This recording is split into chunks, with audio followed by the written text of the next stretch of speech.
Di balik riuhnya pasar Semarang yang penuh warna dan kehidupan, ada sebuah bayang gelap yang terus mengintai. Sekelompok preman yang tak segan mengoyak ketenangan warga dengan ancaman dan kekerasan. Aku, Hanung, seorang intelijen Kopassus yang menyamar sebagai pedagang bakso, berhadapan langsung dengan bahaya yang bisa menghancurkan bukan hanya mimpiku, tapi juga masa depan kota ini. Namun, saat wajah masa lalu muncul dalam wujud seorang teman lama yang kini menjadi musuh, aku pun bertanya, seberapa jauh aku rela melangkah demi keadilan ketika kepercayaan dan persahabatan mulai terkoyak?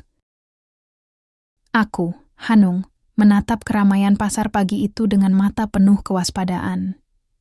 Udara Semarang yang khas, hangat dan bercampur aroma rempah serta asap dari gerobak-gerobak pedagang menyelimuti sekitarku. Di balik tampilan sederhana sebagai penjual bakso, aku menyembunyikan identitasku sebagai prajurit Kopassus yang sedang menjalankan misi penting. Menyusup ke tengah-tengah kehidupan warga demi mengendus keberadaan kelompok preman yang kian meresahkan. Gerobak. Bakso yang kubawa bukan sekadar alat dagang biasa, melainkan pangkalan kecil tempat aku mengamati, mencatat, dan mendengarkan setiap bisik ketakutan yang terselip di antara tawa dan percakapan pedagang. Mereka, para pedagang kecil yang hidupnya bergantung pada lapak sederhana, mulai dihantui oleh ormas bernama Grip. Kekerasan mereka tidak hanya sekadar ancaman kosong, ada darah, ada tangisan, dan ada rasa takut yang menjalar di setiap sudut pasar. Hari itu, aku melihat seorang pria bertubuh kekar mendekati lapak seorang ibu yang menjajakan sayur. Pria itu bukan pembeli, tapi anggota Grip yang datang menagih setoran, tanpa alasan jelas. Ibu itu hanya bisa menunduk, menggenggam uang seadanya, berharap agar pria itu pergi tanpa mencelakai dirinya. Aku mencatat dengan detail bagaimana ketakutan itu terpancar di matanya. Dan di mataku sendiri, aku merasakan beban yang jauh lebih berat daripada sekadar menjual bakso. Pekerjaan ini bukan tentang dagangan, tapi tentang nyawa dan kehormatan. Menyamar bukan hanya soal mengenakan baju biasa dan mencampur diri dengan keramaian. Ini tentang menahan amarah saat melihat ketidakadilan, menyembunyikan rasa takut agar tidak memberi celah musuh. Dalam hati, aku bertanya, seberapa jauh aku bisa bertahan dalam dunia gelap yang mulai menggerogoti hati masyarakat ini? Waktu terus berjalan, dan setiap hari aku semakin tenggelam dalam jaring yang mereka rajut. Suara-suara samar dari balik kelambu, malam tentang rencana dan konspirasi mulai aku dengar. Aku tahu, ini bukan sekadar masalah preman biasa. Ada sesuatu yang lebih besar, lebih licik, yang mengancam tidak hanya para pedagang, tapi juga masa depan kota ini. Di sela kesibukan menjajakan bakso, aku berjanji pada diriku sendiri, aku akan mengungkap semuanya, untuk ibu itu, untuk pedagang kecil lainnya, dan untuk warga Semarang yang layak hidup damai tanpa bayang-bayang teror. Misi ini bukan sekadar tugas, tapi perjuangan yang mengikat hati dan jiwa. Aku siap berkorban, walau itu berarti harus melangkah ke dalam kegelapan yang paling dalam. Suasana pasar yang semula penuh warna dan tawa, perlahan berubah menjadi panggung ketegangan yang tak terlihat oleh mata awam. Aku, Hanung, tetap berada di balik gerobak bakso kecilku, mengamati setiap gerak-gerik orang-orang di sekitarku dengan cermat. Suara tawar-menawar yang biasanya riuh kini kerap tersela bisikan kecemasan dan waspada. Ormas Grip bukan lagi sekadar ancaman samar. Mereka sudah menjadi bayang-bayang yang selalu mengintai, mengusik setiap napas para pedagang kecil. Aku menyaksikan dengan jelas bagaimana kekuatan dan ketakutan mereka dipaksakan pada orang-orang yang tak berdaya. Hari itu, aku melihat dengan mata kepala sendiri ketika Grip meneror Pak Yusuf, seorang penjual sayur yang sudah berjualan di pasar selama puluhan tahun. Mereka datang dalam rombongan kecil, membawa tongkat dan senjata tajam. Pak Yusuf yang biasanya tegar, kali ini terlihat gemetar. Aku merasakan kepedihan yang sama seperti saat berada di medan perang, tapi medan yang aku hadapi sekarang adalah kehidupan nyata para warga biasa. Satu pukulan keras menghantam meja dagangan Pak Yusuf, membuat beberapa buah tomat dan cabai berhamburan ke lantai. "Bayar setoranmu!" teriak salah satu anggota Grip, suaranya penuh amarah dan ancaman. Pak Yusuf hanya bisa mengangguk, merogoh kantongnya dengan tangan gemetar, dan menyerahkan uang seadanya. Aku menangkap detak jantungnya yang tak beraturan, dan aku tahu, ini bukan hanya soal uang. Ini tentang kehilangan rasa aman, kehilangan harga diri. Di balik gerobakku, aku mencoba meredam amarah dan rasa frustrasi yang mulai membara. Aku sadar, menyamar sebagai pedagang bukan berarti aku tak bisa bertindak. Namun, aku harus bijak, karena sekali saja aku lengah, seluruh misi bisa gagal, bahkan nyawaku terancam. Beberapa kali aku mencoba berinteraksi dengan para korban grip. Mereka takut, tapi ada juga yang mulai menyimpan kemarahan tersembunyi. Aku mendengarkan dengan seksama setiap cerita mereka, membangun kepercayaan sedikit demi sedikit. Mereka mulai berbicara padaku bukan hanya sebagai sesama pedagang, tapi sebagai seseorang yang mereka percaya. Satu hal yang kuingat jelas adalah wajah seorang anak kecil yang menatapku dengan mata penuh harap di tengah ketakutan. Dia adalah anak dari Burina, penjual kue keliling yang sering menghindar saat grip lewat. Aku berjanji dalam hati, aku harus melindungi mereka, walau harus berjuang sendirian sekalipun. Namun, bayang-bayang grip tidak hanya berhenti di pasar. Aku mulai mendengar desas-desus tentang bagaimana mereka mempengaruhi pejabat setempat, bahkan aparat yang seharusnya melindungi warga. Ini menjadi perang yang jauh lebih rumit, bukan hanya melawan preman biasa, tapi jaringan yang berakar kuat dalam sistem. Malam-malamku diisi dengan menyusun laporan dan menganalisa informasi. Aku menghubungi rekan-rekan di TNI dan Polri untuk memastikan bahwa operasi yang direncanakan dapat berjalan efektif. Namun, dalam hatiku, aku tahu ini akan menjadi perjuangan berat yang menuntut lebih dari sekadar keberanian. Pasar yang dulu hanya tempat mencari nafkah, kini menjadi arena pertempuran yang penuh risiko. Aku harus terus berpura-pura, menyembunyikan identitasku, dan menghadapi kenyataan pahit yang tak pernah aku bayangkan akan kulalui dengan cara seperti ini. Di balik tumpukan mangkuk dan bakso panas yang aku sajikan, ada satu pertanyaan yang terus mengganggu pikiranku. Seberapa jauh aku harus melangkah untuk membawa kedamaian kembali? Dan apakah harga yang harus kubayar terlalu mahal untuk sebuah harapan? Setiap pagi aku bangun dengan satu tujuan jelas, menyelami kehidupan pasar yang semakin rumit dan berbahaya. Menjadi pedagang bakso bukan sekadar kedok, tapi jembatan untuk mendapatkan kepercayaan. Dalam keheningan yang terbungkus kesibukan, aku mulai menenun jaring kecil di antara para pedagang. Mereka awalnya melihatku hanya sebagai pedagang baru yang ramah, tapi sedikit tertutup. Namun, dari sapaan hangat dan tawar-menawar ringan, aku perlahan membuka pintu ke dalam dunia mereka, dunia yang selama ini terbungkus ketakutan. Aku mendekati Burina, yang selalu tampak sibuk tapi menyimpan duka yang dalam. "Burina, bagaimana keadaan pasar akhir-akhir ini?" Tanyaku suatu pagi sambil mengaduk kuah bakso. Dia menatapku, wajahnya yang lelah memperlihatkan beban yang tak terucapkan. "Semakin susah, Nak. Grip makin sering datang. Kadang mereka minta lebih dari yang kita punya. Kalau tak mau bisa jadi masalah besar." Aku mengangguk, merasakan beban itu di dadaku. "Kalau boleh tahu, siapa yang biasanya mereka pakai buat mengintimidasi?" Dia menunduk sejenak, lalu pelan berkata, "Ada beberapa orang, tapi yang paling kejam, aku dengar namanya Randi.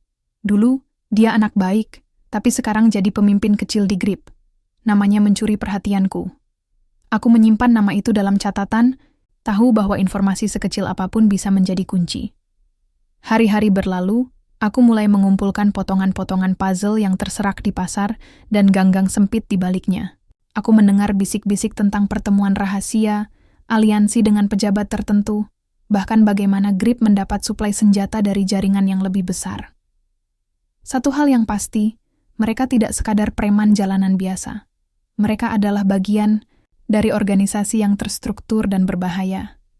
Dalam pertemuan kecil dengan beberapa pedagang yang mulai percaya padaku, aku mengusulkan untuk mulai merekam semua kejadian intimidasi. "Kalau kita punya bukti, kita bisa lebih kuat ketika melapor," kataku. Mereka setuju dengan ragu, namun aku tahu itu langkah awal untuk mengubah keadaan. Di balik layar, aku juga berkomunikasi dengan tim intelijen. Informasi yang aku kumpulkan mulai dianalisis dan dikonfirmasi. Aku mulai merancang strategi operasi bersama TNI dan Polri untuk menghancurkan jaringan grip secara bertahap. Namun, yang tak pernah kuduga adalah betapa dalam dan berbahayanya dunia ini. Semakin aku menyelam, semakin aku menemukan sisi gelap yang tak pernah terbayangkan. Suatu sore, saat aku tengah beristirahat di belakang gerobak, seorang pria muda mendekat, matanya tajam dan penuh waspada. "Kau baru di sini ya?" tanyanya sambil menatapku. Aku mengangguk, tetap tenang. "Iya, baru beberapa minggu." Dia tersenyum tipis. "Kalau butuh teman bicara, aku ada di sini." Ada sesuatu yang familiar dari wajahnya, tapi aku tak bisa langsung mengenalinya. Hanya saja, perasaan ini tak pernah salah memperingatkan bahaya.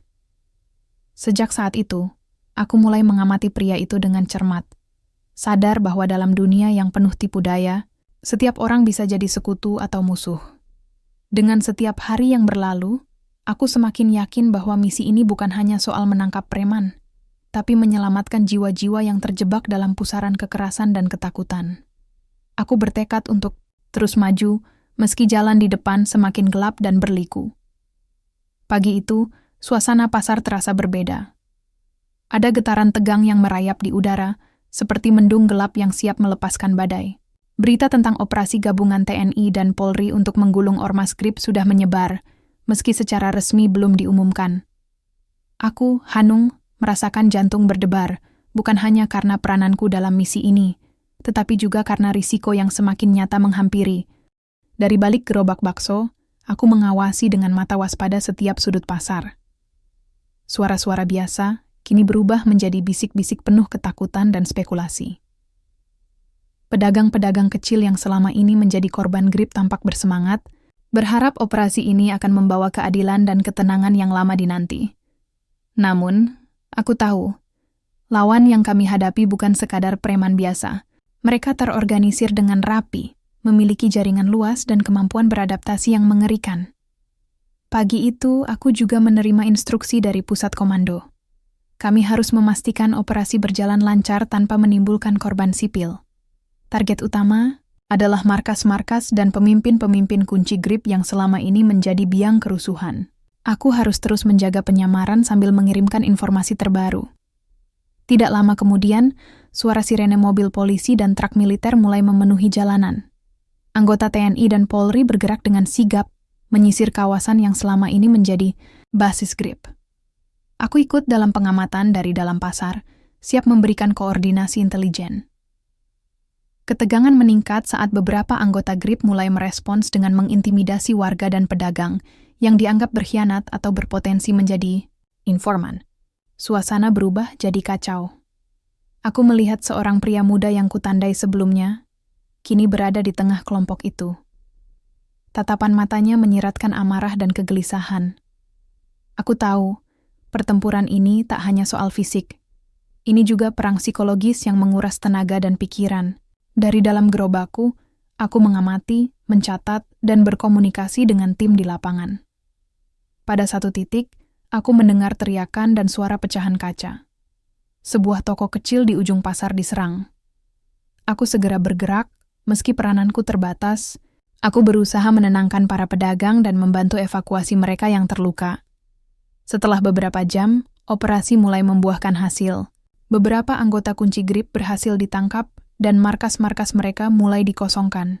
Namun, keberhasilan ini terasa pahit ketika aku mengetahui bahwa teman masa kecilku, yang kini menjadi salah satu tangan kanan grip, belum tertangkap. Nama Randi terus bergaung di pikiranku. Aku sadar, pertarungan ini baru sebatas permulaan. Di balik operasi terbuka ini, ada konflik batin yang mulai menggerogoti hatiku. Bagaimana jika aku harus berhadapan langsung dengan masa lalu yang sudah lama kubuang? Apakah aku mampu mempertahankan fokus dan integritas dalam misi ini? Saat malam tiba dan pasar mulai sepi, aku duduk di depan gerobak, merenungi segala yang terjadi hari itu. Bau bakso yang menguar samar seolah menjadi pengingat bahwa di balik penyamaran ini, aku tetap manusia dengan keraguan dan harapan. Aku berjanji, misi ini harus berhasil. Untuk kota ini, untuk pedagang kecil yang takut, dan untuk diriku sendiri yang harus menghadapi kenyataan yang tak pernah mudah. Operasi gabungan TNI dan Polri yang digelar kemarin meninggalkan bekas yang dalam di pasar dan hatiku. Meski markas-markas grip telah disisir dan banyak anggotanya ditangkap, bayangan Randi, teman masa kecil yang kini menjadi musuh, terus menghantui pikiranku. Namanya seperti bayangan gelap yang tak bisa kuusir, menandai batas tipis antara tugas dan perasaan. Aku duduk di sudut pasar, tempat biasa aku berjualan bakso. Namun malam itu keheningan tidak mengantar ketenangan. Tanganku menggenggam ponsel yang tak henti bergetar dengan pesan-pesan dari pusat intelijen. Mereka meminta laporan terbaru, tapi aku tahu ada sesuatu yang lebih besar dari sekadar angka dan data. Ada sisi manusia, sisi yang sulit diungkapkan lewat kata-kata.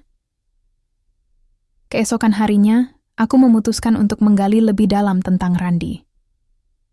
Aku menghubungi beberapa sumber yang dulu mengenal kami berdua, mencoba memahami bagaimana jalan hidupnya bisa berubah drastis seperti ini. Jawaban yang kudapat membuat dadaku sesak. Randi, yang dulu adalah anak baik dan penuh semangat, ternyata terjerumus ke dalam dunia gelap karena tekanan hidup dan pilihan yang salah. Aku teringat saat-saat kami berlatih bersama di markas Kopassus. Mimpi kami yang sederhana, melindungi negeri dan menjaga kehormatan. Namun entah kapan dan bagaimana, dia terperosok ke jurang yang berbeda. Satu petunjuk penting aku dapatkan dari seorang mantan anggota GRIP yang kini bersedia bekerja sama dengan kami. Dia menyebutkan bahwa Randi sebenarnya tidak sepenuhnya bebas memilih jalannya. Ada tekanan besar dari atasan mereka yang lebih tinggi dan jauh lebih berbahaya. Seolah-olah mereka terperangkap dalam sistem yang tak bisa mereka lepaskan. Informasi ini mengaduk emosi dalam diriku. Aku dihadapkan pada dilema yang rumit. Apakah aku harus memperlakukan Randi sebagai musuh yang harus ditindak tegas, ataukah aku harus mencoba mencari cara untuk menyelamatkan teman lama yang sudah terperangkap dalam kegelapan? Di tengah kebingungan ini, aku berusaha tetap menjalankan tugas dengan profesionalisme. Operasi pembersihan terus berlanjut, dan aku terus menyelipkan informasi-informasi penting ke tim di lapangan. Namun, aku mulai melihat sisi lain dari misi ini. Sisi kemanusiaan yang tidak bisa diabaikan. Suatu malam, saat aku sedang mengamati pasar dari balik gerobak, sosok Randi tiba-tiba muncul di depan mataku. Wajahnya berubah, bukan lagi seperti anak muda yang dulu aku kenal, tapi seorang pria keras yang penuh luka dan dendam. Tatapannya bertemu denganku, dan dalam sekejap, waktu seolah berhenti. Dia berjalan menghampiriku tanpa rasa takut. Mungkin juga tanpa ragu bahwa aku tahu siapa dia sebenarnya. Aku berdiri, menyambut kedatangannya dengan campuran rasa waspada dan keingintahuan. "Kau yang dulu, Hanung," katanya dengan suara serak. "Kau tak berubah." Aku menatapnya dalam diam, berusaha membaca maksud dari kata-katanya. "Randi, kenapa kau memilih jalan ini?" Dia tertawa pahit. "Jalan ini bukan pilihan. Ini adalah takdir yang aku terima, karena aku tak punya tempat." "Lain, kau yang sekarang punya pilihan. Apa kau masih percaya pada mimpi kita?" Pertanyaan itu menusuk jantungku. Aku teringat janji-janji lama, tekad yang dulu kami buat bersama. Tapi kini, semuanya seperti retak dan hilang dalam kabut masa lalu. Percakapan singkat itu mengubah segalanya. Aku sadar, operasi ini bukan sekadar tentang menangkap dan menghukum, tapi juga tentang memahami alasan di balik sebuah kesalahan. Randi bukan hanya musuh, tapi juga korban dari sistem yang rusak. Aku harus membuat keputusan sulit. Apakah aku akan melanjutkan misi ini dengan kekerasan? Ataukah aku akan mencari jalan lain untuk menyelamatkan teman lama yang terperangkap dalam dunia hitam? Sementara itu, tekanan dari atasan di tim operasi semakin kuat. Mereka menuntut hasil cepat, tanpa kompromi. Aku merasakan beban berat yang tak hanya datang dari luar, tapi juga dari dalam diriku sendiri. Dalam hati, aku berjanji pada diriku dan pada Randi, bahwa aku akan mencari cara untuk membawa keadilan tanpa mengorbankan kemanusiaan. Misi ini harus menjadi pelajaran, bukan hanya bagi para pelaku kejahatan, tapi juga bagi aku sendiri. Dengan langkah penuh tekad, aku kembali menyusun strategi, menghubungi rekan-rekan, dan mempersiapkan diri untuk babak baru dalam perjuangan ini. Babak di mana keadilan dan persahabatan diuji dalam pertarungan yang lebih berat dari sebelumnya. Malam itu, udara di kota Semarang terasa berat dan penuh tekanan. Aku duduk sendirian di balik gerobak bakso yang menjadi kedokku, menatap remang, lampu pasar yang mulai sepi. Pikiran tentang Randi terus menghantui. Pertemuan kami beberapa hari lalu tidak hanya membuka luka lama, tapi juga memaksaku mempertanyakan segalanya. Siapa aku, siapa dia, dan apa yang benar-benar kutuju dalam misi ini. Dilema itu semakin dalam ketika aku menerima kabar dari pusat bahwa operasi akan diperketat. Mereka ingin menghancurkan GRIP dengan cara apapun, tanpa kompromi. Target harus dibasmi, tanpa memandang siapapun, bahkan jika itu berarti melibatkan bekas teman atau kerabat. Aku tahu itu adalah perintah, tapi hati kecilku menjerit. Sementara itu, tekanan dari atasan terus datang, mereka menuntut laporan lengkap, keberhasilan operasi, dan hasil cepat. Aku berusaha menyeimbangkan antara loyalitas terhadap tugas dan rasa kemanusiaan yang mulai tumbuh dalam diriku. Menjadi intelijen Kopassus membuat aku terlatih untuk bersikap profesional, tapi tidak berarti aku kehilangan perasaan. Suatu malam, saat aku sedang berkeliling di sekitar pasar, aku melihat beberapa anggota GRIP sedang mengintimidasi pedagang yang menolak menyerahkan uang setoran. Seorang pria muda, yang kukenal sebagai korban sebelumnya, berdiri tegar walau wajahnya tampak pucat. Aku merasa getir melihat ketidakadilan yang terjadi begitu nyata. Lalu, tiba-tiba, bayangan masa lalu kembali menghampiriku. Randi muncul di tengah kerumunan, matanya membara penuh kemarahan. Namun kali ini, ada sesuatu yang berbeda di wajahnya. Bukan hanya amarah, tapi juga ketakutan yang dalam. Dia berjalan ke arahku, suara-suaranya pelan tapi penuh arti.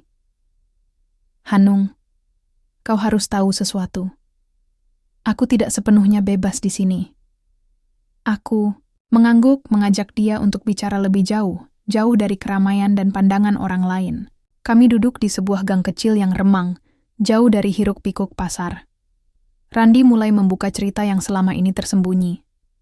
Dia mengaku bahwa dia dan anggota GRIP lain sebenarnya terjebak dalam jeratan organisasi yang lebih besar. Atasan, mereka yang sebenarnya adalah sosok yang sangat kuat dan kejam, yang mengendalikan segala hal dari balik layar. Kalau kami melawan, kami tahu konsekuensinya. Katanya dengan suara bergetar. Mereka bisa menghancurkan kami dan keluarga kami. Aku mendengarkan dengan seksama, merasakan getirnya dilema yang mereka hadapi. Ini bukan sekadar soal hitam dan putih, benar atau salah. Ini adalah perang antara kebebasan dan ketakutan. Keesokan harinya, aku melaporkan informasi ini ke komandanku, berusaha mencari solusi yang tidak hanya mengandalkan kekuatan, tapi juga strategi untuk membebaskan para anggota GRIP dari belenggu tersebut. Namun, tidak semua orang di timku setuju. Ada yang melihat ini sebagai kelemahan dan risiko. Mereka menuntut operasi dilanjutkan tanpa kompromi, tanpa mempedulikan siapa yang terjebak. Konflik mulai muncul di antara kami, bahkan di dalam diri sendiri. Aku merasa seolah berada di tengah badai yang memporak-porandakan semua keyakinan lama. Tak lama kemudian, sebuah pengkhianatan terjadi. Informasi penting yang aku sampaikan bocor ke pihak lawan. Serangan mendadak dari GRIP berhasil menggagalkan operasi yang kami rencanakan. Beberapa anggota kami terluka, bahkan ada yang harus dirawat serius. Aku merasakan beratnya beban itu di pundakku. Apakah ada mata-mata di antara kami? Ataukah aku yang terlalu percaya pada orang-orang yang belum tentu bisa dipercaya? Pertanyaan-pertanyaan itu berputar di kepala, mengaburkan fokus dan melemahkan semangat. Tapi aku tahu, menyerah bukan pilihan. Aku harus menemukan pengkhianat itu dan melanjutkan perjuangan ini dengan segala konsekuensinya. Malam harinya, aku duduk kembali di gerobak, menatap langit yang gelap tanpa bintang. Di sana aku berjanji pada diri sendiri dan pada Randi, bahwa aku tidak akan membiarkan persahabatan dan keadilan hancur oleh pengkhianatan. Ini adalah saatnya aku harus lebih waspada, lebih kuat, dan lebih bijaksana. Karena dalam perang yang tak terlihat ini, hanya mereka yang mampu mengendalikan diri yang bisa menang. Dunia yang kuceritakan selama ini mulai terasa seperti jebakan yang semakin mengikat. Pasar, yang dulu hanya tempat aku menyamar sebagai pedagang, bakso kini berubah menjadi medan perang yang penuh intrik dan bahaya tersembunyi. Pengkhianatan yang terjadi membuat segalanya menjadi lebih rumit dan berbahaya dari yang aku bayangkan. Setelah serangan mendadak dari anggota GRIP yang berhasil menggagalkan operasi kami, suasana di markas menjadi tegang. Rekan-rekanku mulai saling curiga satu sama lain. Aku juga tidak luput dari sorotan, terutama karena aku yang mengumpulkan informasi intelijen. Bayang-bayang pengkhianatan itu mengaburkan fokus, dan setiap langkah harus diperhitungkan dengan sangat hati-hati. Aku duduk di ruang kecil yang biasa kugunakan untuk berkomunikasi dengan tim, menatap layar ponsel yang penuh dengan pesan dari berbagai sumber. Salah satu pesan datang dari Randi. Dia meminta bertemu, katanya ada sesuatu yang penting yang harus aku ketahui. Meski hati was-was, aku menyetujui pertemuan itu. Aku tahu, jika aku ingin menyelamatkan operasi ini, dan juga teman, lama yang kini menjadi lawan, aku harus mencari jawaban langsung dari sumbernya. Kami bertemu di sebuah gang sempit, jauh dari keramaian pasar dan perhatian orang lain. Wajah Randi terlihat lelah, namun matanya tetap menyimpan bara semangat yang tak mudah padam. Hanung, aku punya informasi yang mungkin bisa mengubah segalanya, katanya pelan. Dia menceritakan tentang jaringan yang lebih besar, sebuah sindikat yang mengendalikan GRIP dan beberapa ormas lain di kota ini. Sindikat ini tidak hanya memeras dan mengintimidasi warga, tapi juga menguasai bisnis ilegal yang merajalela di bawah permukaan. Randi mengaku, selama ini dia terperangkap dalam jaringan ini tanpa jalan keluar. Aku mendengarkan dengan seksama, mencoba menyusun potongan-potongan puzzle yang dia berikan. Informasi itu sangat berharga, namun juga berbahaya. Jika sampai jatuh ke tangan yang salah, bisa menghancurkan lebih dari sekadar operasi kami. Namun di tengah perbincangan, tiba-tiba, suara langkah berat terdengar dari belakang. Seorang pria besar muncul, tampak marah dan penuh ancaman. Randi dan aku terkejut, namun aku segera mengenali pria itu. Dia adalah salah satu tangan kanan sindikat yang selama ini menjadi momok. Kalian berdua terlalu berani, ucap pria itu dengan suara serak. Kalau kau, Randi, mencoba mengkhianati kami, aku yang akan menghukummu. Dan kau, Hanung, jangan ikut campur terlalu jauh. Aku berdiri, menatap tajam ke arah pria itu. Ini bukan soal keberanian. Ini soal keadilan dan kemanusiaan. Pria itu mengangkat bahu, sinar mata yang dingin seperti es. Kamu tidak mengerti intelijen. Dunia ini bukan hitam putih.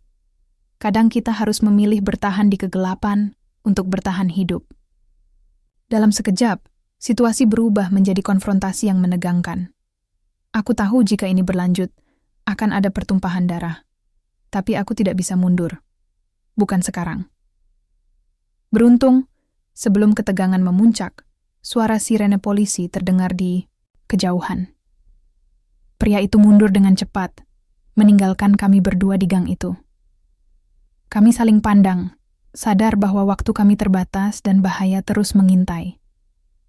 Setelah peristiwa itu, aku semakin yakin bahwa operasi ini harus segera dituntaskan.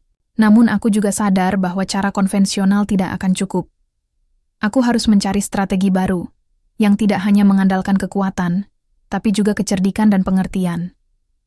Di malam hari, saat pasar mulai sepi dan sepi, aku duduk sendiri di balik gerobak, memikirkan langkah berikutnya. Randi ada di pihakku sekarang, tapi kami tahu itu belum cukup. Kami harus mengungkap sindikat itu dan memutus rantai yang menjerat banyak nyawa. Pertarungan belum selesai, dan aku sadar bahwa dalam dunia yang penuh pengkhianatan ini, hanya mereka yang kuat dan cerdas yang bisa bertahan. Aku harus menjadi salah satunya. Malam itu, udara di pasar Semarang begitu dingin dan sunyi. Lampu-lampu jalan berkelap-kelip, menciptakan bayangan yang bergerak-gerak di antara bangunan tua. Di balik gerobak bakso yang menjadi kamuflasemu, aku mempersiapkan diri. Ini bukan sekadar malam biasa. Ini adalah malam yang akan menentukan nasib operasi kami, dan mungkin juga nyawa beberapa orang yang kukenal baik. Setelah pertemuan intensif dengan Randi dan anggota tim intelijen lain, kami merancang serangan terakhir untuk menggulung sindikat yang selama ini mengendalikan ormas GRIP. Informasi yang diperoleh dari Randy sangat krusial. Dia mengetahui lokasi markas rahasia dan pola pergerakan para pemimpin sindikat. Tapi, rencana ini berisiko besar. Kami harus masuk tanpa memberi ruang bagi musuh untuk melarikan diri. Sambil mengikatkan kain di kepala, aku menatap wajah istriku yang setia mendukung dari kejauhan. Dia tahu betapa berat beban yang kupikul, tapi dia juga tahu aku harus menyelesaikan ini demi keamanan mereka semua, terutama para pedagang kecil yang selama ini menderita. Di tengah keramaian pasar, kami bergerak seperti bayangan. Setiap langkah dipenuhi kewaspadaan, setiap detik berharga. Aku membawa tas kecil berisi peralatan komunikasi dan perlengkapan darurat. Suasana tegang menyelimuti kami, tapi tekad lebih kuat dari rasa takut. Kami mendekati markas sindikat, sebuah gudang tua di sudut kota yang jarang dilalui orang. Dari kejauhan, aku melihat beberapa penjaga bersenjata sedang berpatroli. Tim kami bergerak pelan, menghindari sorotan lampu dan kamera pengintai yang tersebar. Ketika tiba waktunya, kami membuka serangan secara bersamaan. Suara tembakan dan teriakan pecah mengoyak sunyinya malam. Aku merasa denyut adrenalin mengalir deras dalam tubuh, menguatkan langkah meski lelah dan ragu berusaha menyelinap. Di tengah kekacauan, aku terpisah dari tim. Suara langkah cepat mendekat, dan tiba-tiba seseorang menarik lenganku. Ketika aku menoleh, aku melihat wajah Randy yang penuh kecemasan. Kita harus ke ruang bawah tanah. Mereka menyembunyikan sesuatu di sana, katanya. Tanpa banyak tanya, aku mengikuti dia menuruni tangga yang gelap dan licin. Di bawah tanah, kami menemukan ruang yang dipenuhi dengan dokumen, uang tunai, dan barang bukti lain yang menguatkan operasi kami. Tapi sebelum sempat mengambil semuanya, suara kaki menghampiri. Pemimpin sindikat muncul, sosok besar dengan tatapan tajam dan aura yang mengancam. Kalian pikir bisa menghancurkan kami semudah itu? Suaranya dingin dan menusuk. Pertarungan, sengit pun terjadi. Aku beradu fisik dan strategi dengan pria itu, merasa berat dan penuh risiko. Tapi aku tahu, ini bukan hanya tentang kekuatan, melainkan juga tentang keberanian dan keadilan. Saat pertarungan mencapai puncaknya, tim lain datang, menyusul dan memberikan bantuan. Pemimpin sindikat akhirnya berhasil ditangkap, dan anggota lainnya menyerah atau melarikan diri. Setelah operasi berakhir, aku berdiri di tengah reruntuhan, merasakan kelegaan yang dalam sekaligus duka. Banyak korban berjatuhan di kedua sisi, dan itu meninggalkan luka yang sulit dihapus. Randy berdiri di sampingku, wajahnya menunjukkan kelelahan dan penyesalan. Aku berhutang padamu, Hanung. Kalau bukan karena kau, aku mungkin sudah kehilangan segalanya. Aku menepuk bahunya dengan lembut. Kita berdua punya kesempatan baru, Randy. Ini bukan akhir, tapi awal dari sesuatu yang lebih baik. Keesokan, harinya berita tentang keberhasilan operasi menggema di seluruh kota. Pasar kembali hidup tanpa bayang-bayang ketakutan.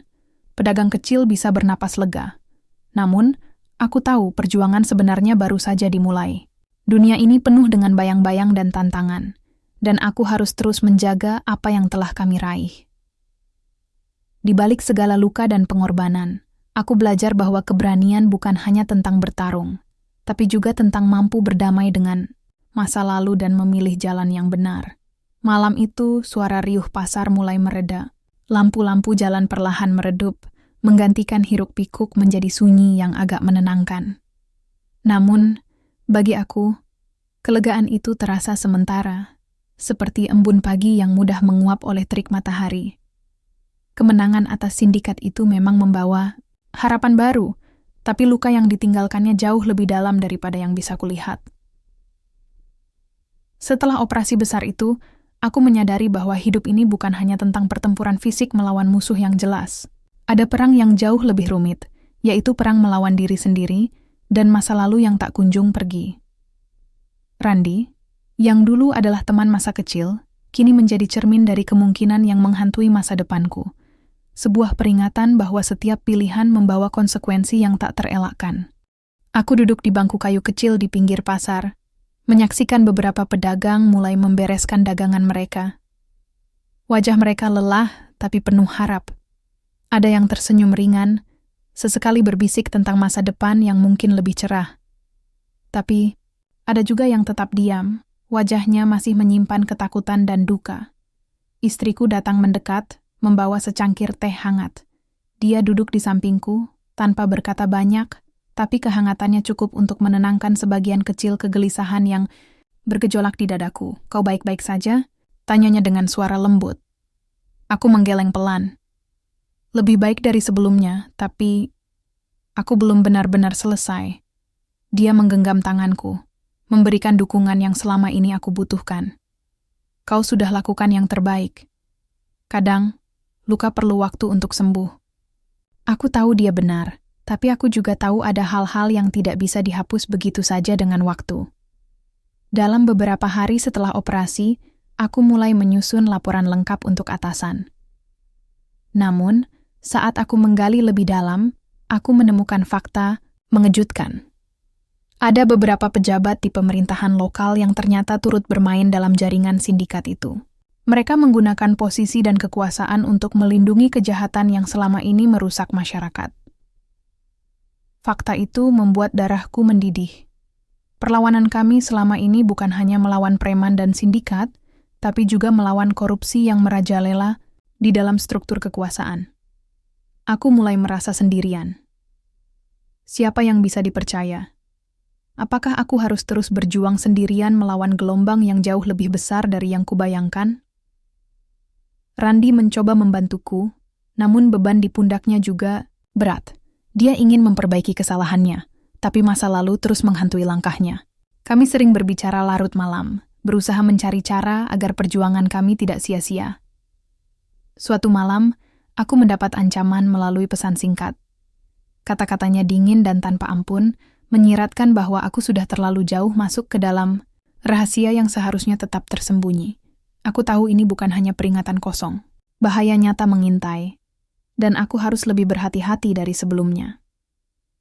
Di tengah tekanan dan bahaya yang semakin nyata, aku juga mulai merasakan perubahan dalam diriku. Dulu, aku percaya bahwa kekuatan dan keberanian adalah segalanya. Tapi, kini, aku belajar bahwa keteguhan hati, kesabaran, dan kemampuan untuk memaafkan juga merupakan senjata ampuh dalam menghadapi kegelapan.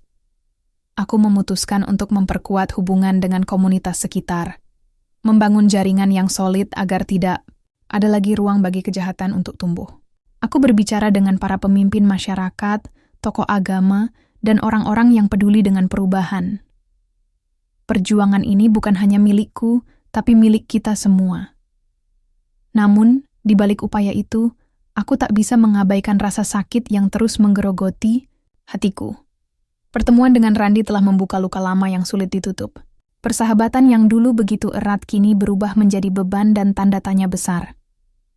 Apakah aku bisa benar-benar memaafkannya? Apakah aku siap menerima kenyataan bahwa teman masa kecilku kini berdiri di sisi yang berlawanan? Jawaban atas pertanyaan itu tidak mudah ditemukan. Namun aku sadar, setiap langkah yang kuambil dari sekarang akan menentukan siapa aku sesungguhnya. Apakah aku hanya seorang prajurit yang tunduk pada perintah, atau seorang manusia yang berani memilih jalan hati dan keadilan? Malam itu, aku menatap bintang di langit, mencari kekuatan dari alam semesta yang luas dan tak terbatas. Aku berjanji pada diri sendiri bahwa apapun yang terjadi, aku akan terus berjuang. Bukan hanya untuk diriku, bukan hanya untuk misi, tapi untuk masa depan yang lebih baik bagi semua orang yang kucintai. Karena dalam kegelapan sekalipun, ada cahaya yang selalu menunggu untuk ditemukan. Udara pagi menyusup masuk lewat jendela kecil di ruang kerjaku, membawa serta aroma pasar yang mulai hidup kembali. Suara tawar-menawar pedagang dan gelak tawa anak-anak menggema, memberi harapan, baru bagi Semarang yang pernah diliputi ketakutan. Namun, bagi diriku, Hanung, pagi itu membawa beban yang lebih berat dari biasanya. Selama berminggu-minggu, aku bergumul dengan pikiran dan perasaan yang bercampur. Kemenangan atas sindikat yang menguasai kota ini memang menandai babak baru, tapi luka yang tersisa belum benar-benar sembuh. korupsi yang merajalela, pengkhianatan dari orang-orang yang dipercaya, serta bayang-bayang masa lalu yang selalu mengintai, semua itu terus menghantuiku. Namun aku tahu, waktu untuk meratapi telah lewat. Kini saatnya untuk bertindak lebih tegas dan bijaksana. Aku harus memastikan bahwa keadilan benar-benar ditegakkan, bukan hanya di atas kertas, tapi di hati setiap warga. Setelah pertemuan terakhir dengan Randy, aku merasa ada kekuatan baru yang tumbuh di dalam diriku, sebuah tekad yang lebih kuat dari sebelumnya. Aku tidak bisa membiarkan persahabatan lama menjadi alasan untuk membiarkan kejahatan berlanjut. Tapi aku juga tidak ingin menghancurkan satu-satunya harapan Randy untuk berubah. Aku mulai menyusun rencana besar. Operasi gabungan dengan TNI dan Polri akan diperluas, melibatkan lebih banyak elemen masyarakat. Fokus kami tidak hanya menggulung sindikat, tapi juga memulihkan kepercayaan dan membangun solidaritas. Dalam rapat yang diadakan di markas besar, aku menyampaikan strategi baru ini dengan penuh keyakinan. Semua anggota tim mendengarkan dengan seksama, menyadari bahwa ini adalah momen penting. Ini bukan sekadar operasi, kataku. Ini adalah perjuangan untuk masa depan. Kita harus melibatkan semua pihak, polisi, tentara, masyarakat, bahkan para tokoh agama dan pemuda. Kita harus bersatu untuk melawan kegelapan yang selama ini membayangi. Randy, yang duduk di barisan depan, menatapku dengan mata penuh harap, sekaligus ketakutan. Aku tahu dia merasa bertanggung jawab atas masa lalu, tapi aku juga melihat bahwa dia ingin memperbaiki semuanya. Hari-hari berikutnya dipenuhi dengan koordinasi yang intens. Aku sering mengunjungi pasar, berbicara dengan pedagang, mendengarkan keluhan dan aspirasi mereka. Mereka menyambutku dengan hangat, memberi semangat untuk terus maju. Wajah-wajah mereka yang dulu penuh ketakutan kini mulai bersinar dengan keyakinan. Namun, perjuangan itu bukan tanpa rintangan. Pejabat korup yang selama ini diam-diam mendukung sindikat masih berusaha menggagalkan usaha kami. Aku menerima beberapa kali ancaman keras, bahkan percobaan serangan kecil yang berhasil kami cegah berkat kewaspadaan tim. Suatu malam, saat aku sedang berdiskusi dengan kepala kepolisian setempat, tiba-tiba teleponku berdering. Suara di ujung sana berbisik dengan nada mengancam. Berhentilah, atau kau dan orang-orang yang kau sayangi akan menanggung akibatnya. Aku menarik napas dalam-dalam. Ancaman itu tidak membuatku gentar, malah semakin menguatkan tekad. Aku harus melindungi bukan hanya diriku sendiri, tapi seluruh warga yang berharap pada kami. Dalam menghadapi tekanan ini, aku menemukan kekuatan dari keluargaku. Istriku selalu menjadi pelindung dan penghibur terbaik. Malam-malam panjang dihabiskan dengan cerita dan doa, saling menguatkan agar tidak terpuruk. Namun, saat aku kembali ke markas, aku menemukan Randy sendirian, tampak murung. "Hanung," katanya dengan suara pelan. "Aku mendapat kabar buruk. Beberapa anggota sindikat yang lolos mulai mengumpulkan kekuatan kembali. Mereka berencana menyerang balik dan menguasai kembali pasar." Detik itu, jantungku berdegup kencang. Kita harus segera bertindak, tidak boleh ada celah. Randy mengangguk, tapi aku bisa merasakan beban yang menggelayuti bahunya. Kami berdua tahu bahwa pertempuran ini belum benar-benar selesai. Malah, ini baru permulaan babak baru yang lebih berat.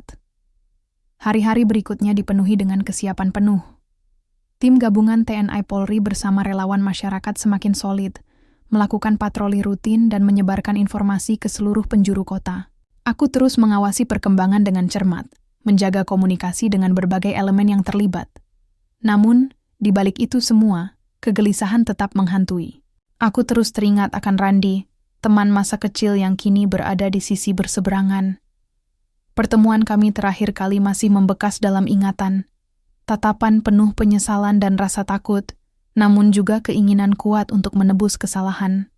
Aku bertanya pada diriku sendiri, apakah dia benar-benar bisa berubah? Apakah aku harus memberi kesempatan kedua? Ataukah kewajibanku sebagai aparat mengharuskan aku untuk bertindak tegas demi kebaikan yang lebih besar? Malam itu, setelah rapat koordinasi selesai, aku memutuskan untuk menemui Randy secara pribadi.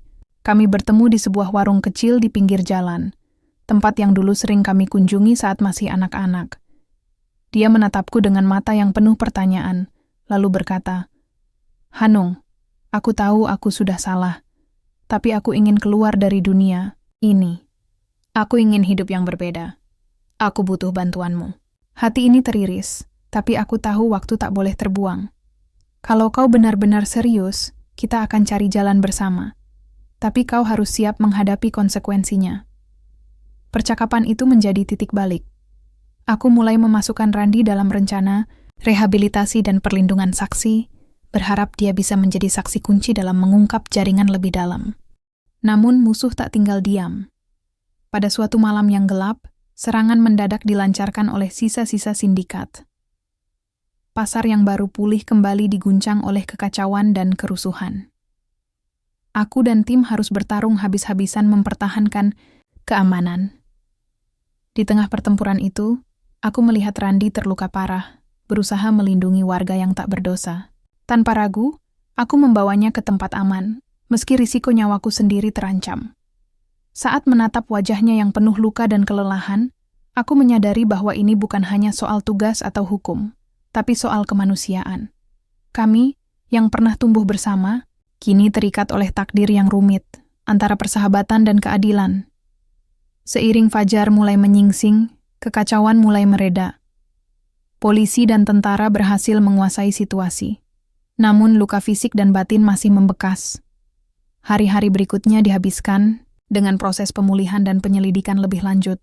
Randi perlahan mulai membuka diri dan bekerja sama, memberikan informasi yang selama ini tersembunyi. Aku pun merasa damai, meski perjuangan belum berakhir. Aku tahu, di balik setiap luka, selalu ada harapan untuk cahaya baru.